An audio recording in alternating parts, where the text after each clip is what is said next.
बच्चों, हम आज आपके सामने जो टॉपिक लेके आए हैं, हिंदी भाषा शिक्षण और प्रवीणता का इकाई 2 डीएलएड फर्स्ट ईयर। हमारी इकाई 2 का नाम है प्राथमिक स्तर पर भाषा शिक्षण के उद्देश्य और आकलन। इसका जो पहला प्रश्न है, हिंदी भाषा शिक्षण का महत्व समझाइए।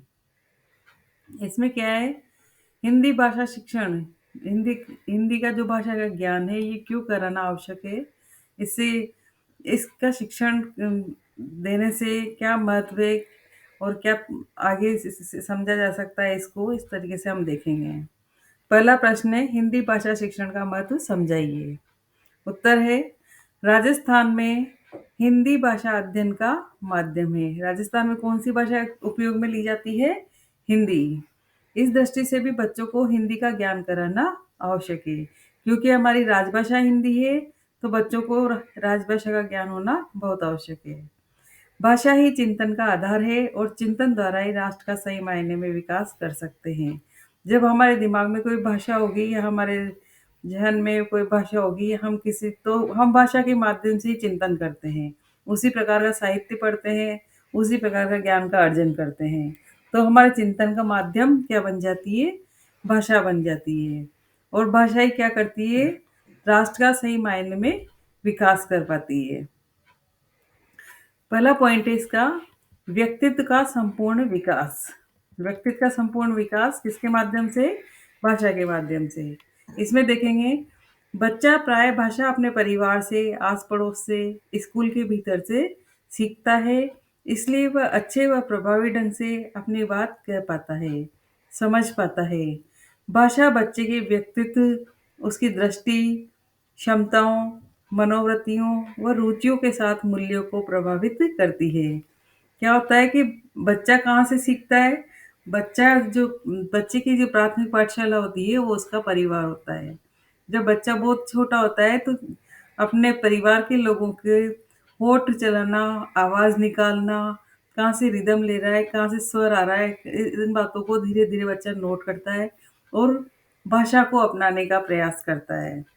तो जो भाषा वो अपने परिवार से सीखता है, फिर थोड़ा-सा बड़ा होने पर अपने दोस्तों के साथ बातें करके उसको शेयर करता है, फिर और बड़ा हो जाता है, 3-4 साल की उम्र तक विद्यालय में जाकर अपने दोस्तों के साथ, अपने अध्यापक से, इनसे भाषा को सीखता है। इसलिए वे अच्छे और प्रभावी ढंग से अपनी बात कह पाता है। जब वो इतने वातावरण से गुज़र लेता है, तो वो अपनी बात को कहना सीख जाता है और समझ पाता है कि वो क्या कहना चाह रहा है। भाषा बच्चे के व्यक्तित्व, उसकी दृष्टि, क्षमताओं, मनोवृत्ति और रुचियों के साथ मूल्यों को प्रभावित करती है। भाषा में क्या होता है? बच्चे का व्यक्तित्व झलकता है। बच्चा जिस तरह से भाषा को कैच करता है और उसका उपयोग करता है, उसी से पता चलता है कि बच्चे में कितनी समझदारी है या बात कहने का ढंग कैसा है, उसकी अभिव्यक्ति कैसी है। उसकी दृष्टि, यानी कि उसकी सूझ ही उसकी सोच, उसके विचार, क्षमताओं, मनोवृत्तियों और रुचियों के साथ मूल्यों को भी प्रभावित करती है। उसके जो नैतिक मूल्य है, बड़ों का आदर करना, गुरुजनों का आदर करना, परिवार में सबसे प्रेम भाव से रहना, ये आदि उसको भाषा के माध्यम से ही सीखने को मिलता है। और उसकी रुचि किस प्रकार की है, उसका वो कौन सा साहित्य उठा के पढ़ता है या नहीं पढ़ पाता है, या वो फिल्म देखने में, एजुकेशन से संबंधित फ़िल्में देखना पसंद करता है, या कोई कॉमिक उठाकर देशभक्ति की कॉमिक पढ़ता है। इस तरह से उसके मूल्य इस पर डिपेंड करते हैं। दूसरा टॉपिक है इसी में ही, सामाजिक एवं सांस्कृतिक एकता में सहायक। भाषा के माध्यम से बच्चा अपने परिवेश को बेहतर तरीके से जान पाता है। रहन-सहन, रीति-रिवाज, वेशभूषा, साहित्य इत्यादि के बारे में जान पाता है। भाषा के माध भाषा से विचार विनिमय, वैचारिक संपर्क में वृद्धि होती है। क्या होता है? भाषा के माध्यम से बच्चा अपना परिवेश को बेहतर तरीके से जान पाता है। जब बच्चा अपने आसपास के परिवेश को भाषा के माध्यम से ही समझता है कि किस तरह का परिवेश है अपने आसपास, और उसको क्या रहन-सहन होना चाहिए, क्या बोलचाल होना चाहिए उसका, और किस तरीके से अपने विचारों के आदान-प्रदान करना चाहिए, अपने रीति-रिवाज़ों को समझता है वो और उसकी वेशभूषा कि जैसे लड़कियों ने कौन-सी वेशभूषा पहनी है, लहंगा-ओढ़नी, लड़कों की क्या वेशभूषा होती है या बुजुर्ग व्यक्ति दादा-दादी किस प्रकार की वेशभूषा पहनते हैं, समाज में कौन-सी वेशभूषा का प्रचलन है, साहित्य इत्यादि के बारे में जान पाता है और भाषा के माध्यम से विचार विनिमय, वैचारिक संपर्क में वृद्धि होती है। भाषा के कारण ही समाज में पहचान स्थापित होती है। भाषा के कारण क्या होता है समाज में पहचान यदि अच्छे विचार हो तो अच्छी भाषा व्यक्ति बोलता हो तो उसकी समाज में एक पहचान बनना शुरू हो जाती है। पूरा समाज जब अपनी भाषा में ही विचारों का आदान प्रदान करेगा, चिंतन करेगा, तो उस समाज के प्राणियों में परस्पर मैत्री भाव, सहयोगात्मक प्रवृत्ति का विकास होगा। इससे सामाजिक एकता बढ़ेगी। क्या होगा? भाषा के कारण समाज में पहचान बनती है। किसी व्यक्ति का व्यवहार अच्छा है, ऐसे बोलते हैं, तो उसके पीछे एक कारण होता है कि वो कितने अच्छे ढंग से अपनी बात को कह पाता है और अपनी बात को समझा पाता है।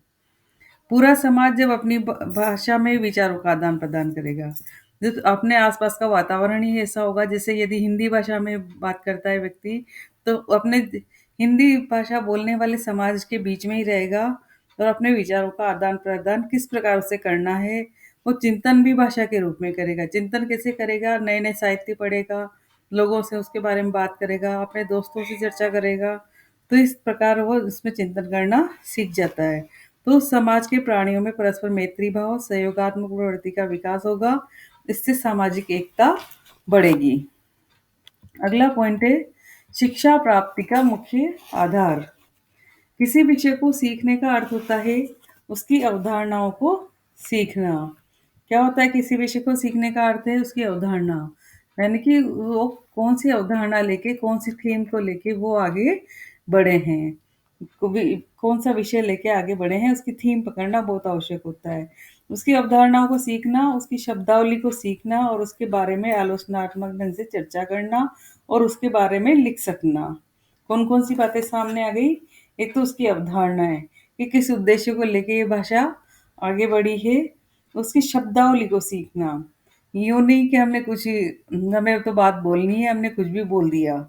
उसकी शब्दावली का प्रयोग वो किस प्रकार करता है, कितने पोलाइटली अपनी बात को कह पाता है या कितने अकड़पन से कहता है या अपनी बात कहने में किस तरह के शब्दों का वो चयन करता है। उसके बारे में आलोचनात्मक ढंग से चर्चा करना, उसके यानी कि पक्ष और विपक्ष, अच्छे और बुरे दोनों पहलू पर चर्चा करना, उसके बारे में लिख सकना। जो वो भाषा बोल रहा है, जो विषय वो बताना चाहता है, उसके बारे में वो लिख भी सके। अतः बच्चा सभी विषयों को भाषा के माध्यम से अच्छी तरह से सीख लेता है। तो बच्चा क्या होता है भाषा के माध्यम से सभी विषय सीख पाता है। ठीक है? अतः हिंदी ज्ञानोपार्जन का साधन है। हिंदी किसका साधन हो गया? ज्ञानोपार्जन का। अगला प्रश्न है भाषा शिक्षण के उद्देश्य क्या है? हमारा प्रश्न है भाषा शिक्षण के उद्देश्य क्या है? तो बच्चों की घरेलू भाषा व मानक भाषा के बीच जुड़ाव स्थापित करना। घरेलू भाषा, भाषा शिक्षण का जब विद्यालय में बच्चा जाता है तो उसे अलग भाषा मिलती है, जबकि परिवार में अपने दोस्तों के बीच में, अपने समाज में जब वो बच्चा छोटा बच्चा रहता है तो वो अलग भाषा का प्रयोग करता है। जब विद्यालय जाएगा तो वहाँ उसे अध्यापकगण उसे नैतिक शिक्षा देंगे, सामाजिक जागृति के प्रति सिखाएंगे, तो वो वहाँ पे अलग ढंग से एक भाषा सीखता है, उसे दोस्तों के बीच में रहना सिखाएंगे, दोस्तों से आपस में कैसा व्यवहार करना है, किसी से झगड़ा नहीं करना है, सबसे मेल-मिलाप रखना है, इस तरह की से सिखाएँगे। तो घरेलू भाषा वो मानक भाषा के बीच जुड़ाव स्थापित करना है। मानक भाषा जैसे होती है, हमने ये काम किया, इसकी जगह हमने ये काम करा, तो ये मानक भाषा में कौन-सा वर्ड आ गया? किया, है ना? यानी कि शुद्ध उच्चारण करना और सही ढंग से भाषा का प्रयोग करना। दूसरा पॉइंट है इसमें बच्चों को अपने शब्दों में अभिव्यक्ति के अवसर उपलब्ध कराना। बच्चे अपने शब्दों में अभिव्यक्ति के अवसर यानी कि अपने मन की जो बात है, मन के जो विचार है वो स्पष्ट रूप से कह पाना।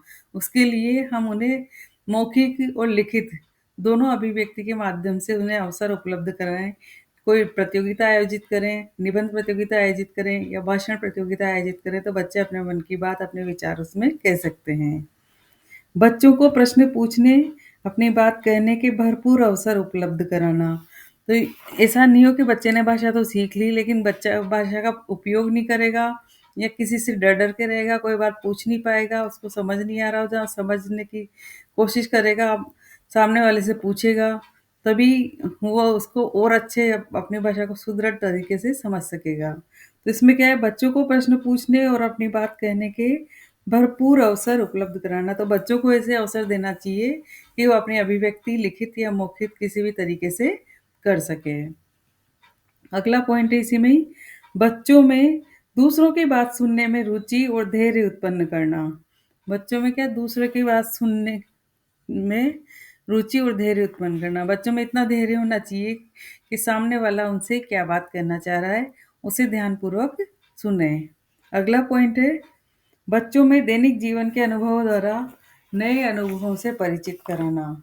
दैनिक जीवन के अनुभव तो उनके होते ही हैं, किस तरह से उठना, बैठना, चलना, खाना-पीना, विद्यालय में दोस्तों से व्यवहार कैसा करना, परिवार वालों से कैसे व्यवहार करना, ये तो होता ही है।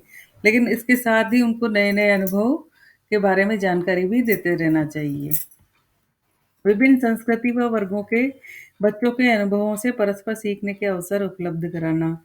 यदि विद्यालय में उसकी या उसकी कक्षा में अलग-अलग संस्कृति के लोग होंगे, हर हर जाति, हिंदू, मुस्लिम, सिख, ईसाई और दूसरे भी अन्य जाति के लोग होंगे, तो उनके ऐसे-ऐसे अवसर उपलब्ध करवाने चाहिए। जैसे ईद मनाई स्कूल में, होली मनाई स्कूल में, या दीपावली का आयोजन किया, रक्षाबंधन का आयोजन किया या लोहड़ी पर्व मनाया, इस तरह गुरु नानक जयंती मनाई। तो इस तरह के अवसर बच्चों को उपलब्ध कराते रहना चाहिए, जिससे उनको विभिन्न संस्कृति का ज्ञान भी होए। अगला पॉइंट है, साहित्यिक अभिरुचि विकसित करना।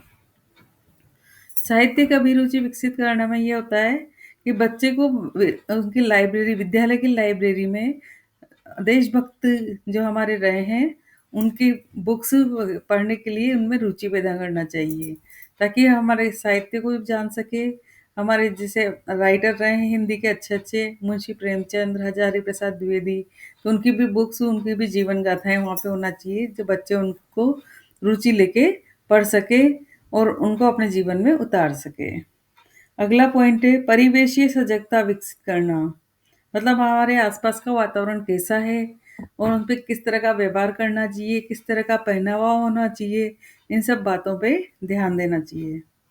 अगला पॉइंट है इसमें, बच्चों में सहिष्णुता, कला व सौंदर्य के प्रति अभिरुचि उत्पन्न करना। किसके प्रति सहिष्णुता रखना, किसके प्रति, कला व सौंदर्य के प्रति। ठीक है, तो कला जैसे आर्ट है, तो उनको चित्र के माध्यम से प्रकट करें या लिखित रूप में प्रकट करें, निबंध के माध्यम से प्रकट करें या पेंटिंग बना के शो करें। कोई बात बतानी हो तो तरह-तरह की पेंटिंग के माध्यम से करें या अन्य किसी और माध्यम से अपनी बात भी कह सकते हैं। तो इसके लिए बच्चों में रुचि पैदा करना बहुत आवश्यक होता है। अगला जो क्वेश्चन है वो है, भाषा शिक्षण संकेतक कक्षा 1 व 2 के सीखने के उद्देश्य समझाइए। क्या क्वेश्चन है, कक्षा 1 व 2 के सीखने के उद्देश्य बताना है। तो कक्षा 1 से 2, बोलना और सुनना। भाषा की विविध विधाओं जैसे गीत, कहानी, वार्तालाप, संवाद, चित्र, दृश्य पर चर्चा। किस पर? गीत, कहानी, वार्तालाप, संवाद, चित्र और दृश्य पर चर्चा। तो जब बच्चों के सामने पहली या दूसरी कक्षा के जो बच्चे होंगे, उनको उनके सामने भाषा की विभिन्न विधाएँ रखी जाएँगी। जैसे गीत गा के बताया जाएगा उनको, फिर बच्चों से कहो कि तुम भी इसका अनुसरण करो, और वो भी बच्चे भी वैसे वैसे ही गीत गाएँगे पीछे से। तो कोई कहानी के शिक्षाप्रद कहानी उनको सुनाई जाए या बच्चों से वार्तालाप की जाए कि ना, आज क्या क्या खाने में क्या है तुम्हारे टिफ़िन में, कौन खाना बनाता है, ये तुम्हारे दादा-दादी कहाँ पर रहते हैं, वो तुम्हें क्या बातें सिखाते हैं, या उनसे संवाद करो। जैसे विद्यालय में 2 दोस्तों के बीच में संवाद होता है, कि आपस में चर्चा करते हैं एक-दूसरे से, उस तरह के संवाद कराए जा सकते हैं। चित्र के माध्यम से पूछा जा सकता है कि बताओ ये चित्र कैसा है, या इस चित्र को आप पूरा करो। आधा चित्र बना दो, देश के माध्यम से पूरा करने के लिए बच्चों को दे दो। या दृश्य पर कोई भी दृश्य दिखाकर, मूवी दिखाकर, ये देशभक्ति की मूवी दिखा दें उन्हें, अपने सामाजिक सांस्कृतिक उस पे कल्चर पे मूवी दिखा दें उनको, और फिर उस पर चर्चा करें। दूसरा पॉइंट है इसी में ही, बोलना और सुनना में, ध्यान से धैर्य पूर्वक सुनना। बच्चों में इतना धैर्य अ, हो, ऐसी उनमें कोशिश करनी चाहिए कि जो भी उन्हें दिखाया है, समझाया जाए, उसे ध्यान पूर्वक सुने। तीसरा है सुनने के शिष्टाचार का पालन करना। सुनने के शिष्टाचार का मतलब ये ऐसे ही नहीं है कि हमारा सुनने, चुपचाप बैठे हैं और ध्यान कहीं और है ना? तो वो सुनने का शिष्टाचार का पालन करना चाहिए, यानी कि ध्यान पूर्वक बात को सुने, समझे, और जहाँ समझ में नहीं आ रहा वहाँ पे प्रश्न पूछ सकते हैं। चौथा पॉइंट है गति एवं हाव भाव के अनुसार बोलना। बच्चों को बोलना इस प्रकार सिखाया जाएगा कि जो वो, यदि वो कोई सेंटेंस बोलते हैं तो वो उसकी गति, उसकी स्पीड है जो एक लिमिट में हो, यानी कि बहुत ज़्यादा स्पीड से बोल रहा है या बहुत ज़्यादा धीमे बोल रहा है। ठीक है। हाव भाव के अनुसार बोलना, उसके शब्द इस प्रकार निकले कि उसके अंदर के जो भाव है, उसके विचार है, वो सब उसमें प्रकट हो। अगला है इसी में ही पढ़ना। पढ़ने का पहला पॉइंट है पढ़ने की ललक होना। पढ़ने की ललक होना से तात्पर्य है बच्चे में इतना उत्साह पैदा कर दिया जाए पढ़ाई के प्रति कि बच्चा चाहे कि नहीं कि टीचर उसे और अच्छी अच्छी बातें और बताएं। ठीक है। अनुमान लगाकर पढ़ना एवं अर्थ खोजना। उसका बच्चा उसके प्रति कल्पना करे कि ये अक्षर कैसे बनेगा, ये सेंटेंस कैसे बनेगा, इसका क्या मतलब है, इस अक्षर का क्या मतलब होता है, इस शब्द से क्या अर्थ निकलता है, सारी बातें उसमें अर्थ खोजने की कोशिश करे और अनुमान लगाने की कोशिश करे।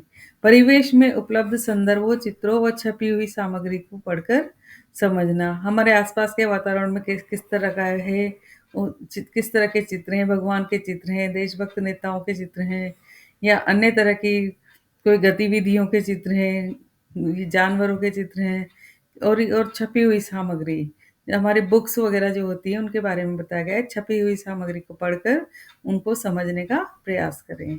अगला है इसी क्वेश्चन में ही लिखना। तो लिखना में है शब्द और वाक्य स्पष्ट रूप से लिख सकना। तो हमारी कोशिश ये रहती है कि बच्चा जब पहली और दूसरी कक्षा में आता है तो अक्षरों को लिखने का प्रयास करता है, तो वो अक्षर से शब्द और शब्द से वाक्य तक पहुंच सके।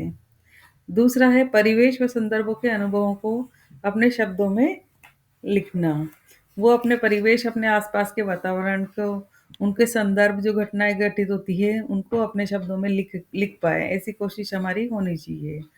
किसी कविता कहानी को आगे बढ़ाते हुए लिखना।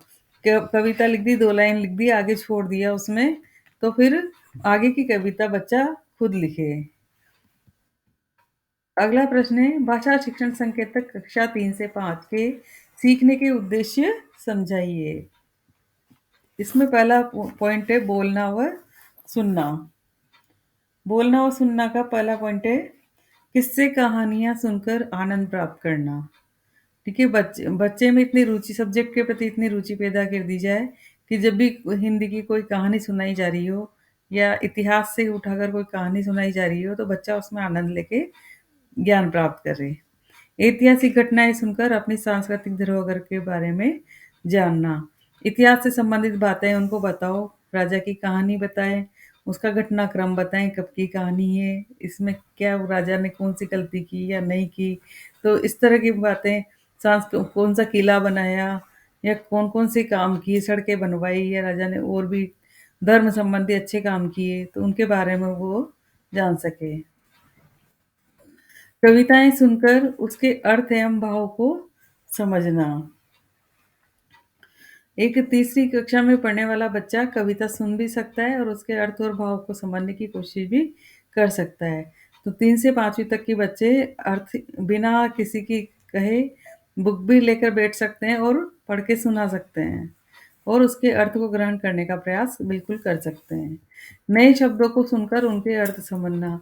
अब सभी शब्द तो उनकी बुक में नहीं आ सकते, इसलिए वो जितना जैसे न्यूज़पेपर से कलेक्ट करेंगे, टेलीविज़न के माध्यम से करेंगे या टीचर के माध्यम से नए-नए शब्द सुनेंगे, तो उनको सुनकर उनका अर्थ समझने का प्रयास करें। पढ़ना, पढ़ने के प्रति रुचि होना। 3 से 5वीं तक की कक्षा का बच्चा पढ़ने में रुचि ले सकता है। वो क्योंकि अपने शब्दों को अपने बुक्स के में जो उन्होंने पढ़ा है, उनको आस-पास के वातावरण से जोड़कर पढ़ सकता है। साहित्य की विभिन्न विधाओं यथा कहानी, गीत, संवाद, निबंध आदि से परिचित होकर उन विधाओं को की अन्य पुस्तकें पढ़ना। बच्चे साहित्य में जब रुचि लेगा, तो गीत, संवाद आदि के माध्यम से, निबंध के माध्यम से उनकी विधाएँ, यानी कि किस विधा पे बनाया गया है और अन्य उससे रिलेटेड अन्य पुस्तकें भी पढ़ेगा। तीसरा पॉइंट है, पाठ में निहित मूल भाव, विचार या बिंदु को समझना। जब बच्चा पाठ पढ़ेगा हिंदी का, तो उसके उसके पीछे क्या भाव है? लेखक क्या समझाना चाह रहा है? क्या विचार बच्चों तक पहुँचाना चाह रहा है? उसके मूल बिंदु तक पहुँचने का प्रयास करें। अगला पॉइंट है पाठ्य सामग्री। अखबार, पत्र, पत्रिका आदि को पढ़कर उन पर प्रतिक्रिया व्यक्त करना। अखबार में कोई न्यूज़ पढ़ी, उस पे प्रतिक्रिया व्यक्त करें। पत्र, पत्रिका उठाकर देखी तो उसके बारे में चर्चा करें। लिखना, स्पष्टता के साथ लिखना। 5वीं क्लास का बच्चा एक सुंदर राइटिंग लिखने के लिए तत्पर हो सकता है, इसलिए स्पष्टता से साथ लिखे, ऐसा प्रयास हमें करना चाहिए। दूसरा, इसमें प्रश्न के अनुरूप उत्तर को अपने शब्दों में लिखना। प्रश्न के अनुरूप उत्तर, यदि प्रश्न मांगा गया है कि 20 शब्दों में हो या 50 शब्दों में हो या 100 शब्दों में हो, तो अपने जो आंसर देने का ढंग हो, इतने कम शब्दों में किस प्रकार से कौन से शब्दों का चयन करके उसमें लिखना है। तीसरा, इसमें सुनकर लिख पाना। बच्चा सुनकर लिख सकता है, जैसे इमला कराई जाती है, नकल करवाई जाती है या उसे श्रुति लेख भी करवाया जा सकता है कि टीचर बोल रहा है सामने और बच्चा लिख रहा है। कविता, कहानी आदि का सृजन करना। बच्चों को प्रोत्साहित करना चाहिए कि वो स्वयं कविता बनाए और कहानी बनाए। अगला क्वेश्चन है, आकलन की प्रक्रिया क्या है? आकलन शिक्षण प्रक्रिया का एक अभिन्न अंग है। आकलन का उद्देश्य सभी बच्चों को सीखने के लिए प्रेरित करना, सीखने का सीखने को प्रोत्साहन देकर माहौल देना और बच्चे की क्षमता, उम्र और स्तर को ध्यान में रखते हुए उसे एक निश्चित स्तर तक पहुंचाने में मदद करना। आकलन करने से यही उद्देश्य है कि उसे माहौल देना और उसे आगे बढ़ने के लिए प्रयासरत करना। प्राथमिक स्तर पर आकलन करते समय कुछ बिंदुओं का ध्यान रखना अपेक्षित है। आकलन डर व भय पैदा करने वाला नहीं होना चाहिए। ठीक है? ऐसा नहीं हो कि बच्चा टीचर के डर के मारे कोई काम कर रहा हो या पेरेंट्स के डर के मारे पढ़ाई कर रहा हो, तो उसमें रुचि पैदा हो, स्वयं अपने मन से रुचि पैदा हो, ऐसा काम उसको ऐसा प्रयास करना चाहिए। दूसरा है, आकलन की प्रक्रिया में बच्चों की मौलिकता, कल्पनाशीलता एवं सृजनशीलता के पर्याप्त अवसर उपलब्ध हो। जब किसी बच्चे का आकलन किया जाता है, उसका मूल्यांकन किया जाता है, तो उस प्रक्रिया में क्या बच्चों की मौलिकता, कल्पनाशीलता और सृजनशीलता, यानी कि बच्चे कितने संस्कारवान हैं, उनकी कल्पनाशीलता या कविता, कहानी या साहित्य पढ़ के उनमें कल्पनाशीलता कितनी कल्पनाशील वो बने हैं एवं सृजनशीलता, कुछ नया कर पाने की उनमें इच्छा हो, ऐसे अवसर उनको उपलब्ध करवाने चाहिए। प्रत्येक गतिविधि में हर एक बच्चे की सहभागिता हो। उन्हीं की क्लास में कुछ बच्चे तो चुपचाप बैठे हैं, आधे बच्चे रुचि ले रहे हैं, आधे बच्चे रुचि नहीं ले रहे हैं। तो ऐसा प्रयास करना चाहिए कि सारे बच्चे ही मिलजुल के कुछ न कुछ गतिविधि करते रहें। आकलन के दौरान समग्रता की दृष्टि से सुनना, बोलना, पढ़ना, लिखना, कौशलों के आकलन के साथ वर्गीकरण, विश्लेषण, अवलोकन, चिंतन, मनन, तर्क आदि के आकलन का भी ध्यान रखा जावे। जब समग्रता की दृष्टि से आकलन होना चाहिए, यानी कि उसमें यदि कोई एग्ज़ाम भी ले रहे हो तो उसमें उनके सारे सब तरह की बातें आनी चाहिए। एक तो सुनना, बोलना, पढ़ना और लिखना, ये एक कौशल उसमें आने चाहिए कि बच्चा कितना सुनने में धैर्य रखता है या कितना बोलता है, तो किस तरह से किस प्रवाह के साथ बोलता है, कैसे शब्दों का चयन करता है, कैसे साहित्य पढ़ता है, किस प्रकार निबंध लिखता है या कविताएँ लिखता है।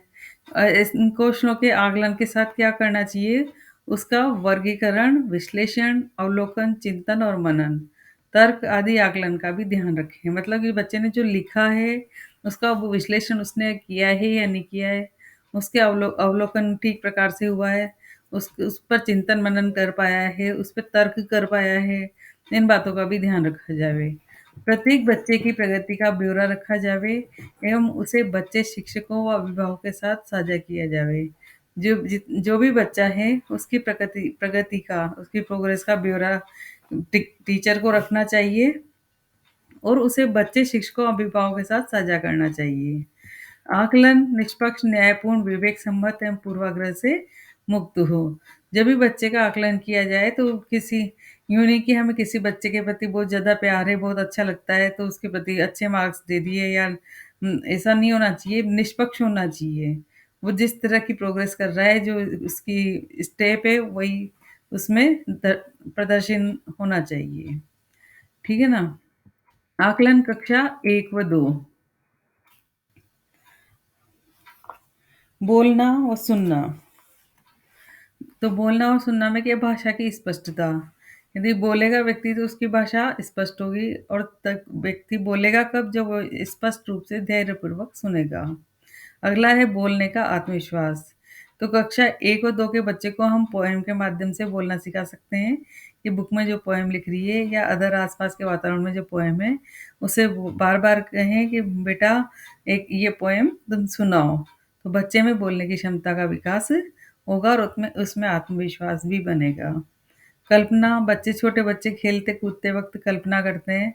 अपने दोस्तों के साथ कहते हैं कि मेरी गाड़ी एरोप्लेन वहाँ उड़ गया था, मेरी का बस की टक्कर वहाँ पे हो गई, ड्राइवर भाग गया, डॉक्टर को बुलाने जा रहा हूँ, अस्पताल में ले चलो, सुई लगाओ। इस तरह की कुछ न कुछ कल्पनाएँ उनके बीच में चलती रहती है, जब वो गेम खेलते हैं। ठीक है? अगला इसी में पढ़ना, चित्र पठन। कहीं ऐसा होता है बुक्स वगैरह में आधा चित्र दे दिया जाता है, दूसरा चित्र बच्चे से कहा जाता है कि इसे पूरा करो या चित्र पढ़कर ये बताओ कि इसमें कौन व्यक्ति क्या कहना चाह रहा है। ठीक है? तो ये भी इसमें चित्र पठन में आता है। अनुमान लगाकर पढ़ने का प्रयास करना। बच्चा क, ख, ग, घ, आई तो पढ़ता ही है, लेकिन उन सबको शब्दों को जोड़कर मात्राओं के माध्यम से मात्रा को उसमें प्रयोग करते हुए पढ़ने का प्रयास वो कर ले। पढ़ने में प्रवाह, उसकी गति जो सही होनी चाहिए पढ़ने में। यूँ नहीं कि एक शब्द तो बोल दिया राम, फिर थोड़ी देर बाद बोला जाता है। ऐसे नहीं, सीधा ही बोले कि राम जाता है। ठीक है? लिखना, भाषा की स्पष्टता, प्रवाह। लिखने में क्या है, भाषा स्पष्ट होनी चाहिए और उसकी गति भी सही होनी चाहिए। भावों और विचारों की स्पष्टता। भाव और विचारों की मतलब उसके भाव उसमें पूरे प्रकट होने चाहिए, उसके विचार भी सामने आने चाहिए। कल्पनाशीलता, बच्चा जब लिखेगा, कोई निबंध लिखेगा, कहानी लिखेगा तो उसमें उसकी कल्पना भी झलकनी चाहिए कि वो किस तरह उसका रुझान है, वो उससे कल्पनाशीलता से पता चलता है। आकलन कक्षा 3 से 5। पहला पॉइंट है इसका पठन। पुस्तकें पढ़ने व चुनने में दिलचस्पी। 3 से 5वीं कक्षा का बच्चा अपनी रुचि के अनुसार पुस्तक पढ़ने लग जाता है। किसी बच्चे की मैथ्स में रुचि होती है, किसी की हिंदी में होती है, किसी की इंग्लिश में होती है, किसी की ईवीएस में होती है। चयन में विविधता या पसंदीदा सामग्री ही पढ़ना। और अधिकांश देखना बच्चा ये पढ़ने की कोशिश करता है, यदि उसे हिंदी अच्छी लगती है तो बार-बार एक ही लेसन को बार-बार पढ़ने की कोशिश करता है वो। इस तरह से प्रयास करता है। या उसे किसी की पोएम अच्छी लग रही है तो वो उसी पोएम को पढ़ने की कोशिश करेगा या उससे रिलेटेड आस-पास रिलेटेड उससे संबंधित रखने वाली चीज़ों को पढ़ने की कोशिश करेगा। लेखन, सहज एवं स्पष्ट अभिव्यक्ति।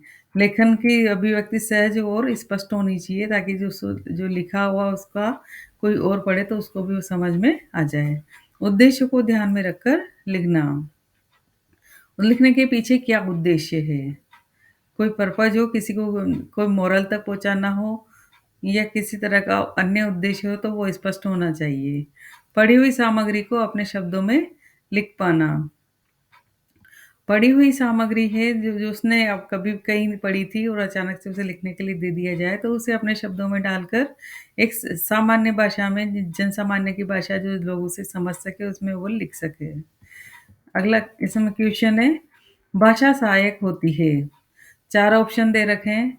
अन्य विषयों के शिक्षण में, बच्चे के समाजीकरण में, बच्चे के व्यक्तित्व विकास में, उपयुक्त सभी।